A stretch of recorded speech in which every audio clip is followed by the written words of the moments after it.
China is saying that the foreign nationals who engaged in necessary activities will be able to reapply for their visas from their Chinese diplomatic missions that are abroad after entry for most foreigners was halted into mainland China on Sunday this past weekend. These tighter border measures come with a rise in the number of imported cases of COVID-19, even though about 90% of those 700 or so imported cases have involved Chinese nationals. Well, Beijing has reported 48 more infections hitting the country this morning, all of which were imported cases. It's also reported one new death from the coronavirus. I think that was in Hubei province. That's right. Well, our correspondent Linette Lim managed to return to Shanghai just before the restrictions, of course, kicked in.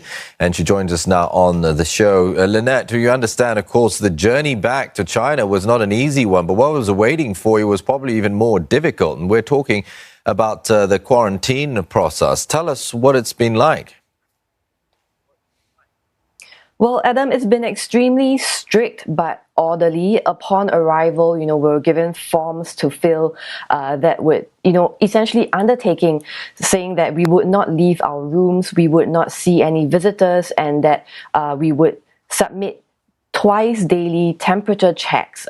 We submit this through a group that we joined via a QR code, and we have to submit 2 readings, one before 8:15 a.m. and one before 1:30 p.m. So there's some sort of regimen to life here that in an odd way kind of makes it easier. We're allowed to receive parcels, food delivery packages from 8 a.m. to 8 p.m. and these are left outside the hotel entrance on the first floor. The hotel staff then delivers that in 3 different time slots throughout the day. So you have to be able to time, your food delivery times to when the hotel deliveries to the individual rooms are, to make sure that you get hot food. Apart from that, social isolation, these things can be overcome by social media, talking to your friends online, reading books, watching movies as well. Many people within the hotel, we communicate on the group chat as well, are not happy with certain processes. For example, receiving cold food. Sometimes food delivery comes about 3 hours after you've ordered your food and after the food has arrived. But to be very honest, these are very small discomforts to suffer in extraordinary times like these. Linette, what are we expecting once you have completed your quarantine? Do you have any details of that right now?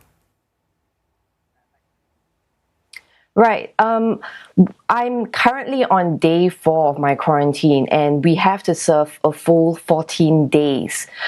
So I expect to be allowed to go home on the morning of day 15.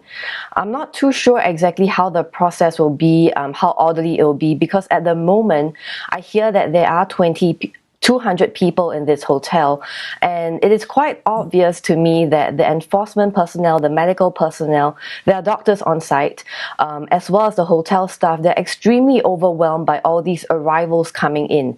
To some extent, I can understand why the government wants to curb the arrivals of foreigners.